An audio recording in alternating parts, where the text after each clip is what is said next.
Welcome to Sakshi super fast news. నేను కార్తీక్ కర్వా. నేను హిమబిందు. నేపాల్ మెరుపు వరదలు హిమాలయాల్లో మరణ మృదంగం మోగించాయి. జల ప్రళయంలో మృతుల సంఖ్య భారీగా పెరుగుతోంది.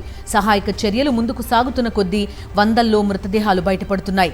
ఆకస్మిక వరదల్లో ఇప్పటివరకు 547 మందికి పైగా మృతి చెందినట్టు నేపాల్ అధికారికంగా వెల్లడించింది. ఇంకా 1000 మందికి పైగా ఆచూకీ తెలియడం లేదు. 117 మంది పర్యాటకులను నేపాల్ ఆర్మీ రక్షించింది. ఇందులో 85 మంది భారతీయులు ఉన్నట్టు అధికారులు వెల్లడించారు. రసువా జిల్లాలోని పలు ప్రాంతాలు వరద నీరు, బురద, రాళ్లు, శిథిలాలతో మునిగిపోయాయి.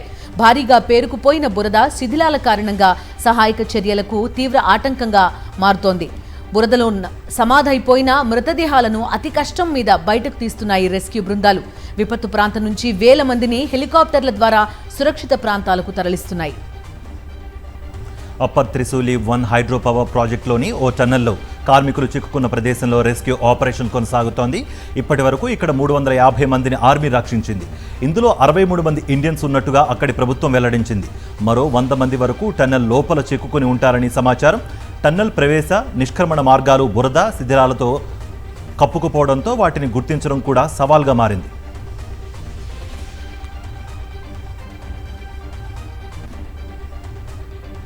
నేపాల్ విపత్తులో చిక్కుకున్న భారతీయులను స్వదేశానికి తీసుకురావడమే తమ తొలి ప్రాధాన్యం అని స్పష్టం చేశారు విదేశాంగ మంత్రి జైశంకర్. 300 మందికి పైగా ఇండియన్స్ ఆచూకీ ఇంకా తెలియడం లేదన్నారు. నేపాల్ నుంచి ఢిల్లీ చేరుకున్న 21 మంది తమిళులను ఎయిర్పోర్ట్లో స్వయంగా కలిశారు కేంద్ర మంత్రి జైశంకర్. వరదల సమయంలో వారు ఎదుర్కొన్న పరిస్థితులను అడిగి తెలుసుకున్నారు. They were very thankful, particularly to the Nepal army, which made this great effort to get them out of that very difficult place where they were. So right now our effort is on supporting Nepal in the relief, in the rescue of people. If they require NDRF people to go, we will send them. We have given them that option. Nepal వరదల్లో 320 మంది భారతీయులు గల్లంతైనట్లు విదేశాంగ శాఖ తాజాగా వెల్లడించింది. గల్లంతైన వారి కోసం గాలింపు చర్యలు కొనసాగిస్తున్నామని తెలిపింది. మరో 100 మంది భారత సంతతి వ్యక్తుల ఆచూకీ కూడా తెలియడం లేదన్నారు భారత విదేశాంగ శాఖ అధికార ప్రతినిధి Randhir Jaiswal. On the Chinese side, we have 400 Indian nationals. They are safe. They have been in touch with their family because phones, etc. I am told. Our embassy is in touch with local authorities in China, and they are working out as to how these people who are there, they can be evacuated. But just to tell you that all these 400 people or plus people are safe. Nepal Tibet సరిహద్దుల్లో సంభవించిన మెరుపు వరదలో చిక్కుకునే ఓ తెలుగు కుటుంబం గల్లంతైంది. పార్వతీపురం మన్యం జిల్లా కేంద్రంలోని పండా వీధికి చెందిన సుభాష్ సాహు పెద్ద కుమారుడు సంతోష్ సాహు కుటుంబం మానస సరోవర యాత్ర కోసం నేపాల్కు వెళ్లి విపత్తులో చిక్కుకుంది. సంతోష్ కుమార్ సాహు 20 ఏళ్లుగా లండన్లో తన కుటుంబంతో కలిసి ఉంటున్నారు. సంతోష్తో పాటు ఆయన భార్య సురభి, పిల్లలు స్పందర్, సైనా యాత్రకు వాహనంలో వెళ్తుండగా అనూహ్యంగా వరద ముంచెత్తింది. ప్రమాద సమాచారాన్ని సంతోష్ కుటుంబ సభ్యులకు ఒక నేపాల్ గైడ్ అందించారు. ప్రస్తుతం పార్వతీపురంలో ఉన్న సంతోష్ కుమార్ సాహు తల్లిదండ్రులు, బంధువులు ప్రమాద వార్త విన్నప్పటి నుంచి తీవ్ర ఆందోళనలో ఉన్నారు. తమ వారి ఆచూకీ తెలుసుకునేందుకు ప్రయత్నిస్తున్నారు.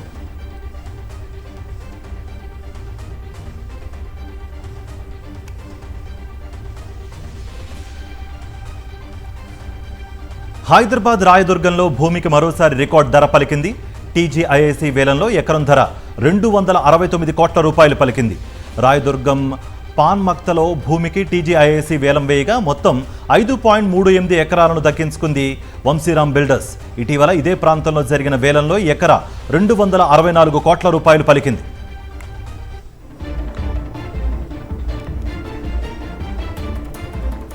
హైదరాబాద్ రాయదుర్గంలో భూమికి మరోసారి రికార్డ్ ధర పలికింది. టీజీఐఐసీ వేలంలో ఎకరం ధర 269 కోట్ల రూపాయలు పలికింది. రాయదుర్గం పాన్ మక్తాలో భూమికి టీజీఐఐసీ వేలం వేయగా మొత్తం 5.38 ఎకరాలను దక్కించుకుంది వంశీరామ్ బిల్డర్స్. ఇటీవల ఇదే ప్రాంతంలో జరిగిన వేలంలో ఎకరా 264 కోట్ల రూపాయలు పలికింది.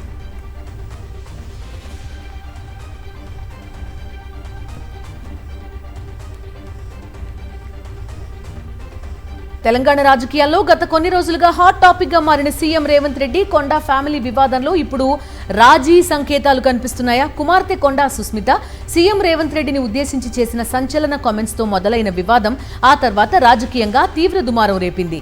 మంత్రి కొండా సురేఖపై పార్టీ పరంగా కఠిన చర్యలు తీసుకుంటారనే ప్రచారం కూడా జోరందుకుంది. ఇలాంటి సమయంలో సీఎం రేవంత్ రెడ్డితో కొండా సురేఖ భేటీ కావడం ఆసక్తికరంగా మారింది. రాఖీ పౌర్ణమి సందర్భంగా సీఎం రేవంత్ రెడ్డి నివాసానికి వెళ్లిన మంత్రి కొండా సురేఖ సీఎంకు గోల్డ్ రాఖీ కట్టారు. బీఆర్ఎస్ అధినేత కేసీఆర్ కు ఆ పార్టీ మహిళా నేతలు రాఖీలు కట్టారు. ఎర్రవల్లిలో నివాసంలో గులాబీ అధినేతకు మాజీ ఎమ్మెల్యే గొంగిడి సునీత, తుల ఉమా రాఖీలు కట్టారు. అనంతరం వారికి కానుకలు అందజేశారు కేసీఆర్. ఆపై ఉమా, సునీత ఆయన దీవెనలు తీసుకున్నారు. కేసీఆర్, శోభా దంపతులు ఉమా, సునీతను ఆశీర్వదించారు.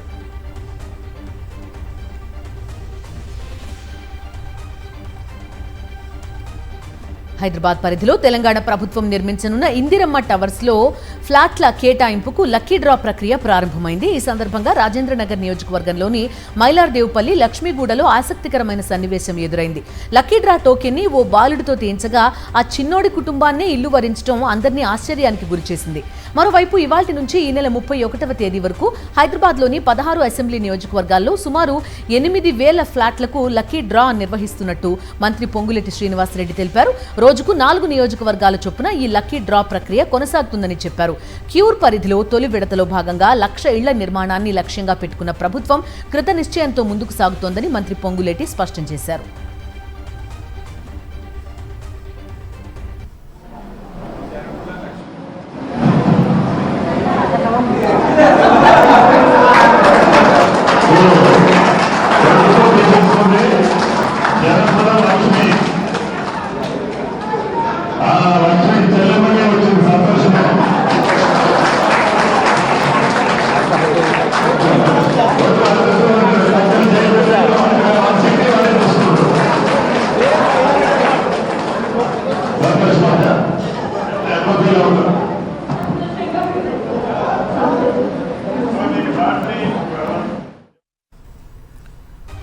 కూటమి ప్రభుత్వం తీరుపై తీవ్ర స్థాయిలో మండిపడ్డారు తిరుపతి వైఎస్ఆర్సీపీ ఎంపీ గురుమూర్తి.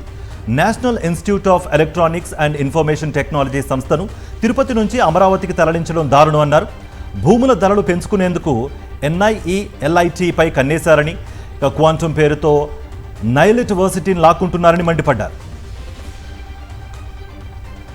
తిరుపతికి వచ్చేదాన్ని తీసుకెళ్ళి ఆల్రెడీ టెంపరీ క్యాంపస్ కూడా తిరుపతిలో రన్ అవుతా ఉంది, దాన్ని తీసుకుపోయి అమరావతిలో పెట్టుకోవడం ఎంతవరకు సమంజసం? ఇప్పుడు మీరు అమరావతికి కావాల్సి ఉంటే కొత్త ఇన్స్టిట్యూషన్స్ తీసుకోవచ్చు, కానీ ఆల్రెడీ తిరుపతికి ప్రాసెస్లో ఉన్నటువంటి వాటిని, ఆల్రెడీ తిరుపతిలో ఆపరేట్ అవుతున్నటువంటి వాటిని, ప్రతిష్టాత్మకమైనటువంటి ఇన్స్టిట్యూషన్స్ ఏం నుంచి తరలించకపోవడం, ఇది కొన్ని వేల మంది విద్యార్థులకి ఇది ఒక పెద్ద శరాఘాతం.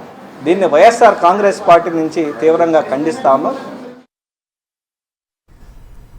ఏపీ జేఏసీ అమరావతి ఉద్యమ కార్యాచరణ ప్రకటించింది. హక్కుల సాధన కోసం 3 దశల్లో ఉద్యమ కార్యాచరణ రూపొందించినట్టు బొప్పరాజు వెంకటేశ్వర్లు తెలిపారు.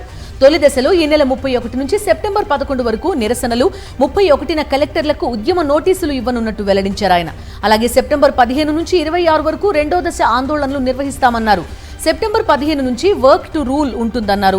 వైఎస్ జగన్మోహన్ రెడ్డి పాలనలో తాము 92 రోజులు ఉద్యమం చేస్తే ఏ రోజు తమనేమీ అనలేదని, శత్రువులుగా చూడలేదని గుర్తు చేసుకున్నారు బొప్పరాజు.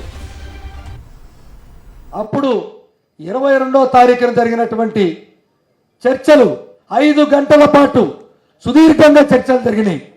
నిర్ణయాలు ప్రకటించారా? 18/10/2025 ఎట్టు చేశారు? ఉదయం మాతో మాట్లాడారు, సాయంత్రం 5ంటికి గౌరవ ముఖ్యమంత్రి గారి దగ్గర తీసుకెళ్లారు. మరి ఇక్కడ 22వ తారీఖు జరిగిన చర్చల తర్వాత ఎందుకు ముఖ్యమంత్రి గారి దగ్గర చర్చలు జరపలేదు? ఆలోచన చేయండి. శ్రీశైలం ప్రాజెక్టు ద్వారా తెలంగాణ ప్రభుత్వం ఉత్పత్తి చేస్తున్న కరెంట్ను ఏపీ సీఎం చంద్రబాబు అడ్డుకోవాలని మాజీ మంత్రి శైలజనాథ్ డిమాండ్ చేశారు.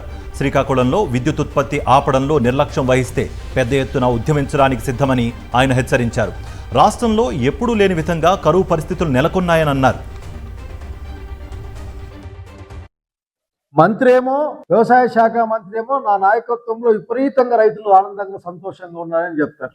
బహుశా వ్యవసాయ శాఖలో ఉన్న వాళ్ళు మీరు సంతోషంలో ఉన్నారేమో, కానీ రైతులైతే కష్టాల్లోనూ బాధల్లోనూ ఉన్నారు. గిట్టుబాటు ధర లేదు, పంటకు గ్యారెంటీ లేదు, ప్రభుత్వం నుంచి సహాయం కూడా లేదు. ఇన్సూరెన్స్ డబ్బులు మీరే కట్టుకొని మీ బతుకు మీరు బతుక్కోండి అని మన మొహం మీదే కొట్టి చెప్పినట్లు ఈ ప్రభుత్వానికి అర్థం కావాలా. మిమ్మల్ని అడిగేది ఒక్కటే, కరెంటు కొనుక్కోవచ్చు, నీళ్లు కొనలేరు.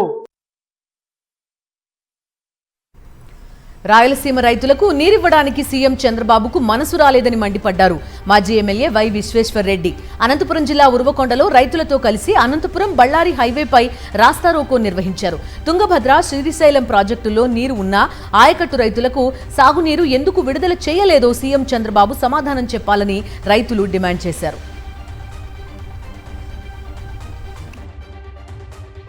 డ్యాముల్లో నీళ్లున్నా కూడా పక్కకు తరలించే ప్రయత్నం రేవంత్ రెడ్డితో కూడా కుమ్మక్కు చేసుకుంటున్నాడు చంద్రబాబు నాయుడు. ఇప్పటికైనా ఆలోచన చేసి రైతుల పక్షాన నిలబడి రైతుల కోసము పని చేయాలని కూటమి ప్రభుత్వాన్ని హెచ్చరిస్తున్నాము. తొందరలోనే రాష్ట్ర ప్రజలందరూ కూడా రైతాంగం అంతా కూడా గుణపాఠం చెప్పే రోజులు దగ్గరలోనే ఉన్నాయని తెలియజేస్తారు. వెలిగొండ ప్రాజెక్టు ప్రారంభ పనుల పరిశీలనకు వెళ్లిన మంత్రి నిమ్మల రామానాయుడుకి చేదు అనుభవం ఎదురైంది. మంత్రి ఎదుటే ఓ నిర్వాసితుడు ఆత్మహత్యా యత్నం చేసుకోవడం కలకలం రేపింది. మార్కాపురం జిల్లా కలెక్టర్ కార్యాలయానికి వెళ్లిన మంత్రి నిమ్మల రామానాయుడును వెలిగొండ ప్రాజెక్టు నిర్వాసితులు చుట్టుముట్టారు. తమకు పరిహారం అందలేదని, తమను బలవంతంగా ఖాళీ చేయించారని వారు వాపోయారు. అయితే అందుకు నిమ్మల రామానాయుడు సమాధానం చెప్పకపోవడంతో సుంకేసుల గ్రామానికి చెందిన ఏడుకొండలు అనే నిర్వాసితుడు ఒంటిపై పెట్రోల్ పోసుకుని ఆత్మహత్యా యత్నం చేశాడు. 11 గ్రామాల ప్రజలకు తమకు 6 నెలలుగా టైం ఇవ్వాలని కోరినప్పటికీ మంత్రి రామానాయుడు మౌనంగా వెళ్లడంపై నిర్వాసితులు ఆగ్రహం వ్యక్తం చేశారు. వెలిగొండ ప్రాజెక్టుకు ఎవరేం చేశారో చర్చకొచ్చే దమ్ముందా అని చంద్రబాబుకు సవాల్ విసిరారు మాజీ ఎమ్మెల్యే టీజేఆర్ సుధాకర్ బాబు. చంద్రబాబు అబద్ధాల కోరని, చెయ్యని అభివృద్ధిని చేశానని నిస్సిగ్గుగా చెప్పుకునే వ్యక్తి అని విమర్శించారు. వెలిగొండ ప్రాజెక్టుతో ముడిపడి ఉన్న 5 అసెంబ్లీ నియోజకవర్గాల్లో టీడీపీ ఎమ్మెల్యేలతో రాజీనామా చేయించి ఎన్నికల రెఫరెండం పెట్టే దమ్ముందా అని నిలదీశారు టీజేఆర్ సుధాకర్ బాబు. 15.5 సంవత్సరాలలో చంద్రబాబు నాయుడు వెలిగొండ ప్రాజెక్టుని తవ్విచ్చిన డిస్టెన్స్ కేవలం 6.6 కిలోమీటర్ల ఛాలెంజ్ చేస్తున్నాం. మీరు చెప్పండి, ఇప్పుడు నీకు ఏ సంబంధం లేని ప్రాజెక్ట్ అది, మేము ఛాలెంజ్ చేస్తున్నాం. ఒక్క వెలిగొండ ప్రాజెక్ట్ నే మ్యాండేటరీగా తీసుకుందాం, అందరూ రాజీనామాలు చేసి ఎన్నికలకు పోదాం. ఛాలెంజ్. ఒక్క వెలిగొండ ప్రాజెక్టు క్రెడిట్ పశ్చిమ ప్రాంతంలోని ప్రజల యొక్క తాగునీటి, సాగునీటి, ఫ్లోరైడ్ బాధితులకు సంబంధించిన అవసరాల కోసం జగన్మోహన్ రెడ్డి గారే చేశాడని మేము నిరూపిస్తాం. ప్రజలే దానికి సాక్ష్యం. ఈ రోజున మేము సూటిగా మిమ్మల్ని ప్రశ్నిస్తున్నాం, మీకు చిత్తశుద్ధి లేదని చెప్పి అంటున్నాం. ఆంధ్రప్రదేశ్లో దళితులపై జరుగుతున్న దాడులు, దౌర్జన్యాలు, హత్యలకు ముఖ్యమంత్రి చంద్రబాబు నాయుడు నైతిక బాధ్యత వహించాలని ఏపీ ఎంఆర్పీఎస్ అధ్యక్షుడు దాసరి సువర్ణరాజు డిమాండ్ చేశారు. టీడీపీ కూటమి పాలనలో దళితులపై జరుగుతున్న దాడులకు వ్యతిరేకంగా అనంతపురం మున్సిపల్ కార్పొరేషన్ కార్యాలయం ఎదుట ఎంఆర్పీఎస్ నేతలు ధర్మ పోరాట దీక్ష చేపట్టారు. ప్రశ్నిస్తానన్న పవన్ కళ్యాణ్ ఇప్పుడు ఎక్కడా ఉన్నారని నిలదీశారు. జీవీఎంసీలో 4 మండలాల విలీనంపై వివాదం కొనసాగుతోంది. అధికారుల ప్రజాభిప్రాయ సేకరణలో 4 మండలాల ప్రజలు అభ్యంతరం వ్యక్తం చేశారు. భీమిలి, పెందుర్తి, ఆనందపురం, పద్మనాభం మండలాల ప్రజలతో అధికారులు సమావేశమయ్యారు. అయితే జీవీఎంసీలో విలీనానికి తాము అంగీకరించేది లేదని స్పష్టం చేశారు. విలీనం వద్దంటూ ప్రజలు నినాదాలు చేశారు. తమ మండలాలను జీవీఎంసీలో కలిపేయడం వల్ల ఉపాధి హామీ పథకం నిధులు రావని ఆందోళన వ్యక్తం చేశారు. తమపై మరింత పన్నుల భారం మోపొద్దని అధికారులకు విజ్ఞప్తి చేశారు 4 మండలాల ప్రజలు. 23 రోజులుగా ఆందోళనలో ఉన్న ఓడలరేవు మత్స్యకారుల కుటుంబాల్లో ఎట్టకేలకు ఆనందం వెల్లివిరిసింది. ఈ నెల 3వ తేదీన ఓడలరేవు నుంచి సముద్రంలోకి వేటకు వెళ్లి ఆచూకీ లేకుండా పోయిన 7 మత్స్యకారులు క్షేమంగా తిరిగి స్వగ్రామానికి చేరుకున్నారు. సముద్రంలో దారి తప్పిన మత్స్యకారులు పశ్చిమ బెంగాల్లోని దిఘా తీరానికి చేరుకున్నారు. అక్కడి నుంచి స్వగ్రామమైన ఓడలరేవుకు చేరుకోవడంతో కుటుంబ సభ్యుల ఆనందానికి అవధులు లేకుండా పోయాయి. ఎదురెళ్లిన గ్రామస్తులు మత్స్యకారులకు ఘన స్వాగతం పలికారు. తమ కుటుంబ సభ్యులు క్షేమంగా తిరిగి రావడంతో తల్లిదండ్రులు, భార్య పిల్లలు భావోద్వేగానికి గురయ్యారు. మరోవైపు మత్స్యకారుల కుటుంబ సభ్యులు గ్రామంలోని ఆలయాల్లో ప్రత్యేక పూజలు నిర్వహించి మొక్కులు చెల్లించుకున్నారు. హైదరాబాద్ మణికొండలోని తిరుమల హిల్స్లో ఓ ఇంట్లో అగ్ని ప్రమాదం చోటు చేసుకుంది. ఇంట్లో వాషింగ్ మెషిన్ వినియోగిస్తున్న సమయంలో ఒక్కసారిగా మంటలు చెలరేగాయి. క్రమంగా మంటలు ఇంట్లోని ఫర్నిచర్, ఇతర సామాగ్రికి వ్యాపించడంతో ఆస్తి నష్టం జరిగింది. ఈ ఘటనలో ఎలాంటి ప్రాణ నష్టం జరగకపోవడంతో స్థానికులు ఊపిరి పీల్చుకున్నారు.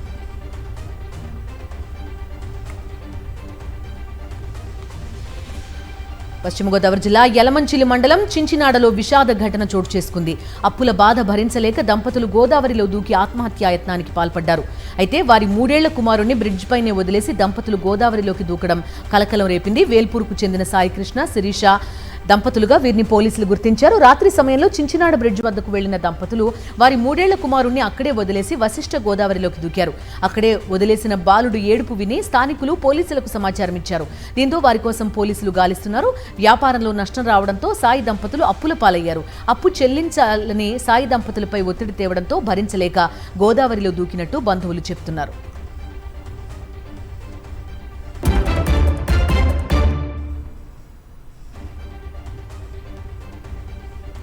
ప్రధానమంత్రి నివాసం 7 LKMలో రక్షాబంధన్ వేడుకలు ఘనంగా జరిగాయి. పాఠశాల విద్యార్థులు ప్రధాని మోదీకి రాఖీ కట్టారు. చిన్నారులు మోదీకి హైఫైలు ఇస్తూ చిరునవ్వులు చిందిస్తూ వేడుక చేసుకున్నారు. ఆత్మీయ పరకలింపులు, సంతోషకరమైన క్షణాలతో 7లో కళ్యాణ్ మార్గ్లో పండుగ వాతావరణం కనిపించింది. దీనికి సంబంధించిన ఫోటోలు, వీడియోలను సోషల్ మీడియాలో పంచుకున్నారు ప్రధాని.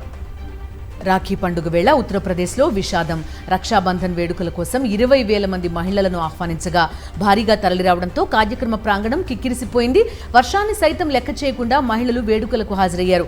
అయితే బహుమతులు పంపిణీ చేసే సమయంలో ఒక్కసారిగా మహిళలు ఎగబడడంతో తొక్కిసలాట చోటు చేసుకుంది. ఘటనలో ఓ మహిళ మృతి చెందగా పలువురు గాయపడ్డారు. అంతేకాదు ఈ గందరగోళాన్ని ఆసరాగా చేసుకున్న కొందరు దుండగులు మహిళల బంగారు ఆభరణాలు, సెల్ ఫోన్లు, పర్సులు చోరీ చేసినట్టు తెలుస్తోంది. కర్ణాటకలో మంత్రి పదవికి రాజీనామా చేశారు బి నాగేంద్ర. ఆయన కన్నీటి పర్యంతమయ్యారు. అవినీతి ఆరోపణలపై బీజేపీ నుంచి తీవ్ర ఒత్తిడి రావడంతో ఆయన డీకే శివకుమార్ నేతృత్వంలోని కర్ణాటక మంత్రివర్గం నుంచి వైదొలిగారు. ఇదే వివాదం కారణంగా 2 ఏళ్ల క్రితం కూడా ఆయన రాజీనామా చేశారు. కర్ణాటక మహర్షి వాల్మీకి షెడ్యూల్ ట్రైబ్స్ డెవలప్మెంట్ కార్పొరేషన్లో 89 కోట్ల అవకతవకలు జరిగాయన్న ఆరోపణలను ప్రధాన ప్రతిపక్షమైన బీజేపీ లేవనెత్తుతోంది. భారత రక్షణ సామర్థ్యాన్ని మరింత పెంచే దిశగా కీలక అడుగుపడింది. అమెరికా తయారీ జావ్లిన్ మిసైల్ వ్యవస్థను మన దేశం కొనుగోలు చేయనుంది. అమెరికా రాయబారి సెర్జియో గోర్ ఈ విషయాన్ని ప్రకటించారు. FGM-148 javelin anti tank guided missile సిస్టమ్ని కొనుగోలు చేయాలని నిర్ణయించినట్టు ఎక్స్ ద్వారా వెల్లడించారు ఆయన. ఈ ఒప్పందం భవిష్యత్తులో భారత్లోనే జావ్లిన్ ఉత్పత్తి లేదా కో ప్రొడక్షన్కు అవకాశాలు తెరుస్తుందని గోర్ పేర్కొన్నారు. జావ్లిన్ ప్రధానంగా ఆర్మ్డ్ వెహికల్స్, ట్యాంకులను ధ్వంసం చేసేందుకు రూపొందించిన ఆయుధం. దీన్ని ఒక సైనికుడు భుజంపై మోసుకెళ్లి కూడా ప్రయోగించొచ్చు. ఫైర్ అండ్ ఫర్గెట్ టెక్నాలజీ దీని ప్రత్యేకత. టార్గెట్ ని ఎంచుకుని మిసైల్ ని లాక్ చేసిన తర్వాత ప్రయోగించిన జవాన్ అక్కడే ఉండాల్సిన అవసరం లేదు. మిసైల్ స్వయంగా లక్ష్యాన్ని గుర్తించి దాని వైపు దూసుకెళ్తుంది. పాక్ ఆక్రమిత కశ్మీర్ ప్రధానమంత్రి పదవికి న్యాయవాది ఇఫ్తికార్ జిలానీని పాకిస్తాన్ పాలక PMLN పార్టీ అధినేత నవాజ్ షరీఫ్ నామినేట్ చేశారు.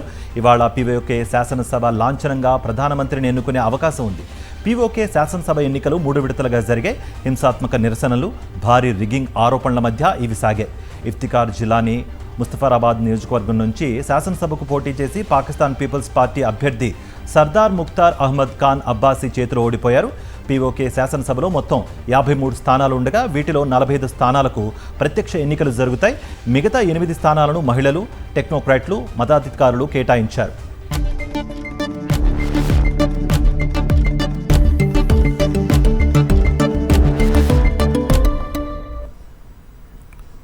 Business updates.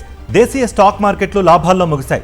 IT, pharma, metal షేర్లలో కొనుగోళ్లు వెల్లువెత్తడంతో సూచీలు లాభపడ్డాయి. దీంతో ఇన్వెస్టర్లలో కొంత ఉత్సాహం కనిపించింది. సెన్సెక్స్ 330.92 పాయింట్లు పెరిగి 77,264.51 వద్ద స్థిరపడింది. నిఫ్టీ 84.80 పాయింట్లు లాభపడి 24,175.65 వద్ద ముగిసింది. మార్కెట్ రికవరీలో ఐటీ షేర్లు కీలకంగా నిలిచాయి.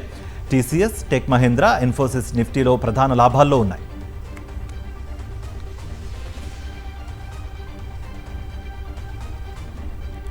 పసిడి పరుగుకు కాస్త బ్రేక్ పడింది. బంగారం, వెండి ధరలు భారీగా దిగొచ్చాయి. ఇవాళ ఒక్కరోజే 10 గ్రాముల గోల్డ్ రేట్ 3,160 రూపాయలు తగ్గింది. దీంతో 24 క్యారెట్ల 10 గ్రాముల బంగారం 1,59,820కి చేరుకుంది. ఇక 22 క్యారెట్ల 10 గ్రాముల బంగారం 1,46,500 పలుకుతోంది. అటు వెండి కూడా నేల చూపులు చూస్తోంది. కిలో సిల్వర్ ఒక్కరోజే 5,000 తగ్గింది. హైదరాబాద్లో కేజీ వెండి రేటు 2.60 లక్షలుగా ఉంది.